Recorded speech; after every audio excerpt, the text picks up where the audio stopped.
कळंब येथील सकल मराठा समाजाच्या वतीने मांजरा नदीच्या पुलावर सरकारवर रोष व्यक्त करत रास्ता रोको आंदोलन करण्यात आले। लवकरात लवकर सरकारने मराठा समाजाला आरक्षण द्यावे अशी मागणी सकल मराठा समाजाच्या वतीने यावेळी करण्यात आली। या आंदोलनात असंख्य मराठा समाज बांधव सहभागी झाले होते।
सरकारने ताबडतोब अधिवेशन बोलून मराठा आरक्षण निर्णय जाहीर करावा यासाठी चालू आहे। ताबडतोब तुम्ही शासनाला जोपर्यंत तुम्ही उठा त्यांच्या केसाला ब्लडिंग व्हायला लागली, केसाला धक्का लागला तर महाराष्ट्रात श्रीलंका होईल। काढलं मुख्यमंत्र्यांनी आमची कोट मराठी लावले, मुंबईतून हाकलून। आम्ही त्रास देत नाहीत, कोणत्याच पब्लिकला त्रास दिलेला नाही। काय केलं आम्ही? कुणाला शिवी दिली का काय केली? आम्ही वाकडं बोलत एक मराठा लाख मराठा, एक मराठा लाख मराठा। छत्रपती शिवाजी महाराज की जय, जय भवानी, जय शिवाजी। मराठा आरक्षणाचा मुद्दा हा पुन्हा एकदा पेटलेला दिसतोय। मनोज जरांगे यांची प्रकृती दिवसेंदिवस खालावत चाललेली आहे। त्याच पद्धतीने आज महाराष्ट्र बंदची हाक मराठा समाजाने दिलेली आहे आणि कळंब येथे आज रास्ता रोको आंदोलन करण्यात येते। पूर्णपणे या ठिकाणी आपण बघत असताल की कशा पद्धतीने गाड्या पूर्णपणे थांबलेल्या आहेत आणि मराठा समाज या ठिकाणी एकवटलाय आणि त्यांनी बेमुदत रास्ता रोको आंदोलन करण्याचं ठरवलेलं आहे। या ठिकाणी काही मराठा बांधव आहेत, आपण थेट त्यांना विचारूया।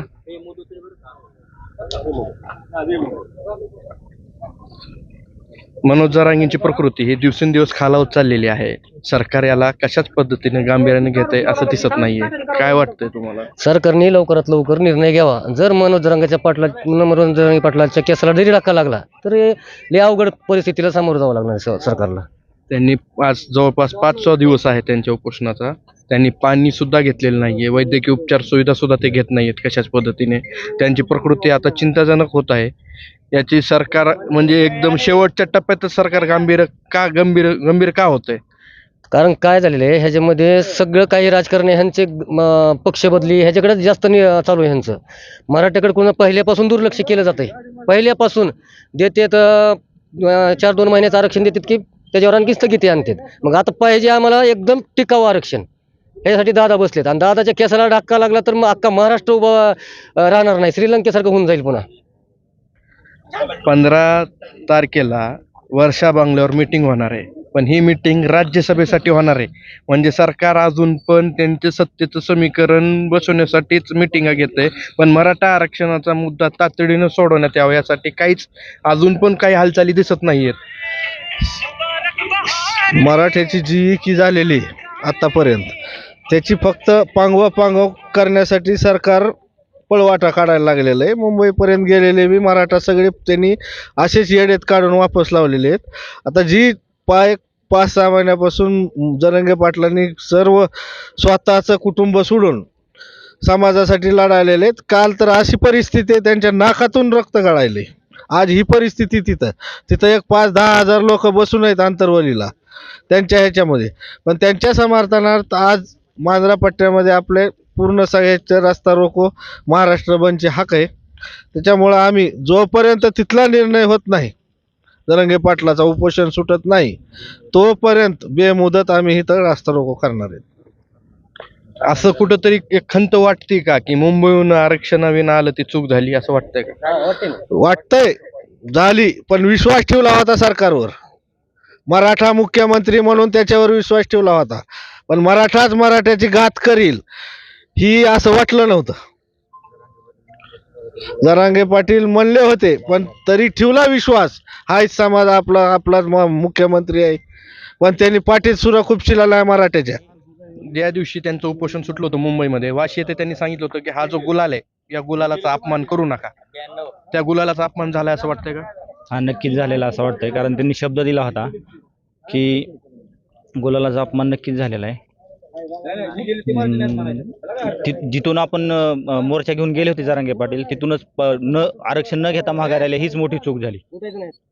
आरक्षण घेतल्याशिवाय माघारी यायलाच नाही पाहिजे होते, म्हणजे आझाद मैदानावर जायला जायला पाहिजे, पाहिजे होतं. इथून परत आले ती चूकच झाली. चुकत झाली, विश्वासाचा घात झाला. मुख्यमंत्र्यांनी तर छत्रपतींची शपथ घेतली होती. हो घेतली होती, बरोबर आहे ना ते. छत्रपतींची शपथ घेत मराठा समाजाला आरक्षण देणार ही शपथ घेतली होती. त्यानंतर त्यांनी 26 जानेवारीला एक अध्यादेश हातात दिला, एक राजपत्र दिलं, अधिसूचना दिली म्हणून त्याला जरांगेंना. आणि त्याच वेळेस जरांगेंनी पण सांगितलं होतं की आमचा घात करू नका, कायदा पारित करा. पण आज अजून पण त्याच्यावर काहीच हालचाली दिसत नाहीयेत. शासनानं शुद्ध मराठा समाजाची फसवणूक केलेली आहे. शिंदे सरकारने स्वतःहून छत्रपतींची शपथ जरी घेतली, 2 दिवसात अधिवेशन घेतो, अध्यादेशाचं कायद्यात रूपांतर करतो आणि मराठा समाजाचा मराठा आरक्षण बिल मंजूर करून अधिवेशन घेऊन सरसकट मराठा समाजाला आरक्षण देतो असं मुंबईमध्ये गुलाल उधळून जाहीर केलं. मात्र दिलेला शब्द पाळायचा की नाही पाळायचा हे त्यांनी ठरवलं आणि शुद्ध फसवणूक केली म्हणण्यात काही वावगं ठरणार नाही. कारण शासन हे वारंवार आपल्या शब्दावरून परत फिरते, वारंवार आश्वासन देते आणि वारंवार बाजूला फिरते. शुद्ध या सरकारनं मराठा समाजाची टिंगलटावाळी लावलेली आहे. त्यामुळे जरांगे साहेबांनी जे उपोषण चालू केले त्याला सबंध मराठ्याच्या घराघरातून पाठिंबा आहे. आणि जोपर्यंत आरक्षण मागं घ्यायचंच असेल तर ताबडतोब सरकार मायबाप आणि प्रत्येक लोकप्रतिनिधीला आमची हात जोडून विनंती असेल, मराठा समाजाचा एक सदस्य म्हणून माझी वैयक्तिक हात जोडून विनंती असेल की शिंदे सरकार आणि आपले सर्व लोकप्रतिनिधी यांनी ताबडतोब अधिवेशन बोलवावं, मराठा आरक्षणाचा निर्णय जाहीर करावा आणि ताबडतोब जरांगे साहेबांचं उपोषण सोडून घ्यावं आणि त्यांच्या अध्यादेशाची जे तुम्ही 19 फेब्रुवारीपासून अंमलबजावणी करणार होता त्याचं कायद्यात रूपांतर करावं आणि आमच्यासाठी तळमळीनं लढणारा एक प्रामाणिक सच्चा योद्धा जरांगे पाटील साहेब यांना त्यांच्या उपोषणापासून मुक्त करावं ही तळमळीची सरकार मायबाप यांना सर्व सकल मराठा बांधवाच्या वतीनं विनंती आहे. दुसऱ्या दिवशी देवेंद्र फडणवीसांनी सांगितलं की सरसकट आम्ही आरक्षण देणार नाहीये. देवेंद्र फडणवीसांनी सरसकट आरक्षण हे कुणबीचं सांगितलेलं आहे. मराठा आरक्षणाचा सर्वे झाल्यानंतर ताबडतोब अधिवेशन घेतो आणि सर्व गुन्हे मागे घेतो हे मुख्यमंत्र्यांनी जाहीर केलेले, गुलाल उधळून जाहीर केलेले आहे. मात्र यांच्या करणीत आणि कथनीत वेगळेपणा आहे. हे देवेंद्र फडणवीस हे जाणून बुजून मराठा समाजावर अत्याचार तर करतच आहेत. त्यांनी जरांगे पाटलांच्या उपोषणावर लाठीचार्ज केला, गोळीबार केला आणि त्यानंतर गुन्हे लावले. शिंदे सरकार म्हणजे मुख्यमंत्र्यांनी सरसकट गुन्हे मागे घेतो असं जाहीर केलेलं आहे. आणि ते तुम्ही पाहू शकता, तुम्ही पत्रकार आहात, जे शिंदे सरकारचंच ऐकत नसतील ते मंत्री एकीकडून सहानुभूती करतात आणि ह्यांचाच मंत्री उघड उघड मराठा समाजाच्या विरोधात बोलतो.